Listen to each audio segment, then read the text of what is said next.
human smuggling and trafficking is not humane. Illegal immigration funds criminal networks, ruthless gangs, and the flow of deadly drugs. Only by upholding national borders can we break this cycle and establish a real foundation for prosperity. Patriotism is the exact opposite of nationalism. Nationalism is its betrayal.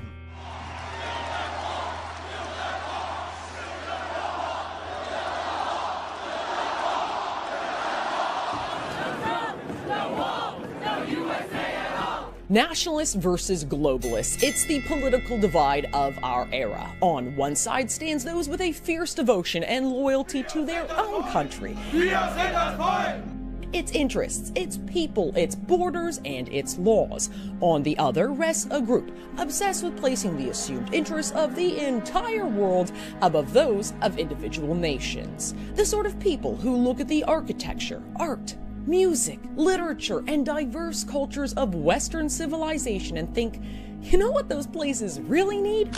A little enrichment, a la acid attacks, grooming gangs, rape epidemics, Sharia law, and the spectacle of terror. So, who's winning? One glance at the electoral wins in recent history from Europe to North America to South America, and one might say that the nationalists are out front. But in this video, I'm going to make the case that Team Globalist is about to eclipse our victorious battles with a single document which spells the final death blow for every signatory nation in this war. I present to you the United Nations Global Compact for Safe, Orderly, and Regular Migration, or as I like to call it, the National Suicide Pact.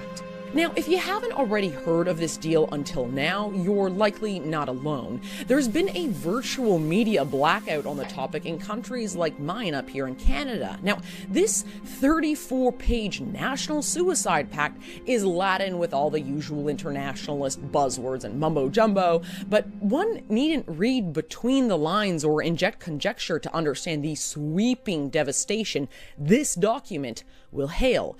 In a sentence, this pact makes migration a human right, wherein every signatory nation will de facto and de jure hand over its sovereignty to the unelected and unaccountable United Nations. Don't believe me? See for yourself.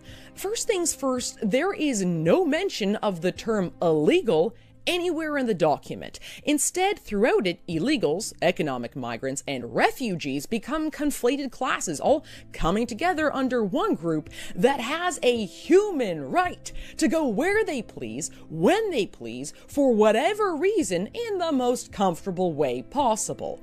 Moreover, migration, for any reason, is something that needs to be promoted, enabled, and protected. The UN's National Suicide Pact, which almost all UN member states, by the way, will sign in Morocco come early December, is divided into 23 objectives. Here are just a few of the most alarming ones, and you'll forgive me if I summarize, but if you wish to be more thorough, do feel free to pause this video and read for yourself. I'm just not a complete sadist who wishes to drag present company through the globalist wonk word salad. First, signatory states must advertise, actively promote, and enable migration to our countries. This looks like everything from centralized websites detailing how to get into our country to details on how to get a job or free education, not to mention cost of life.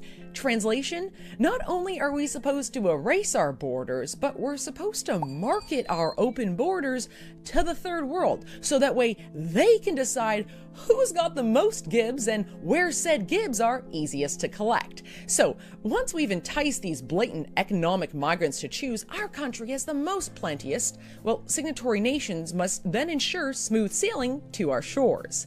The pact compels nations to reduce risks and vulnerabilities so-called migrants face at different stages of their journeys into our backyard. Translation, Dinghies, rafts, and long walks to the welfare state are really risky business. Sea vessels and land transport vehicles for mass migrant movement on your dime are coming right up. To boot, nations are expected to provide so-called migrants with info along their journey.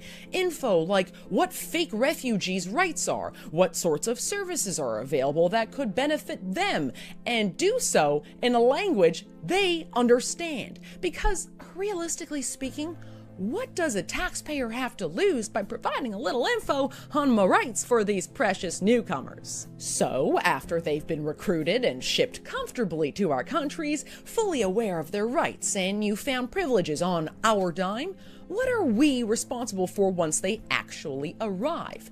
Well, once the migrant masses arrive, signatory nations will commit to all of this. More info about the jackpot they just scored, legal aid, access to work and residence permits, and access to basic services, whatever that means.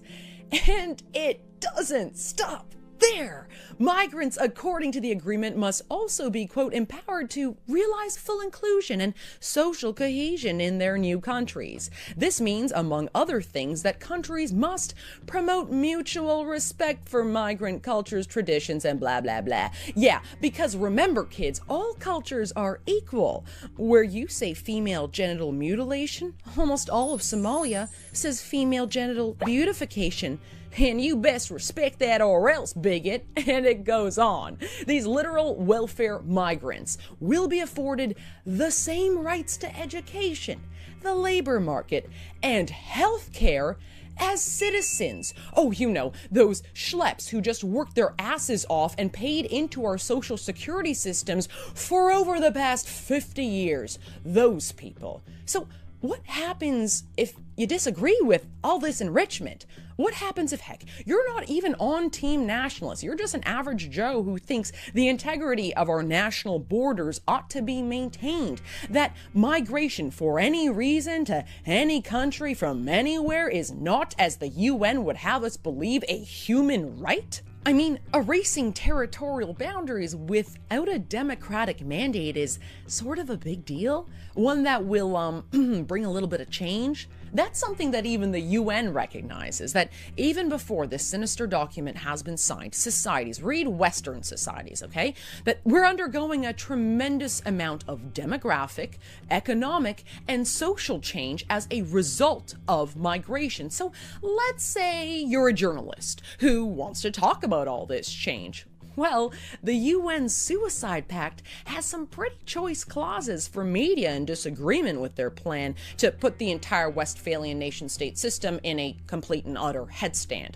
Simply put, disagreement with this agenda will not be tolerated, because signatory states will work to dispel, quote, misleading narratives that generate negative perceptions of their precious little migrants. Okay, so this part I have to read in full because it is just so damn Orwellian.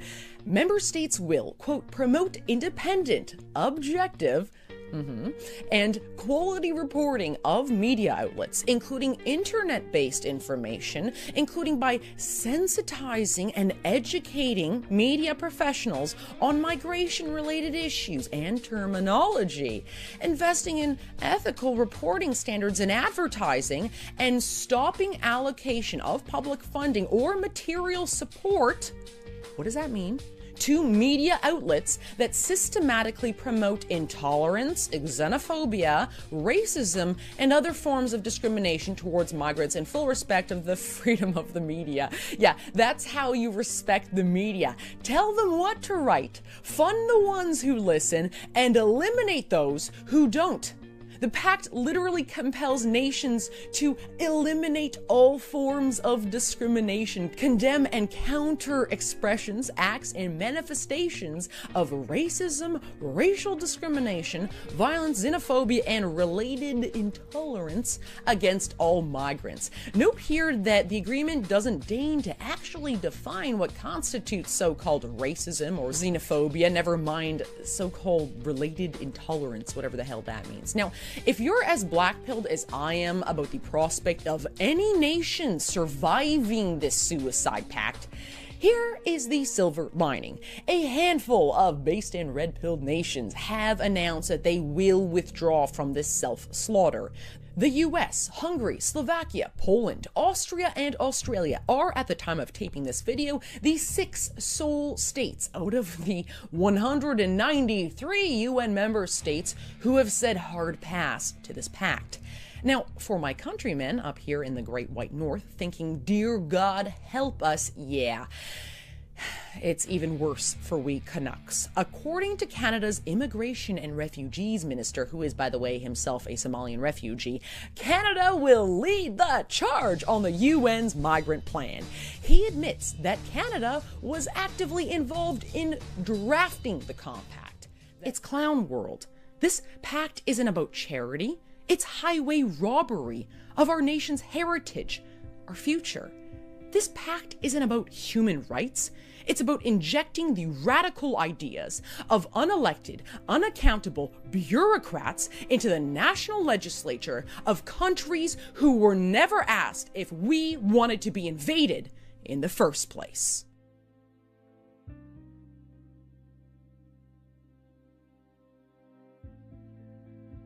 I'd urge you to click on this petition. I've got the link in my YouTube video below. Maxime Bernier, the leader of the PPC.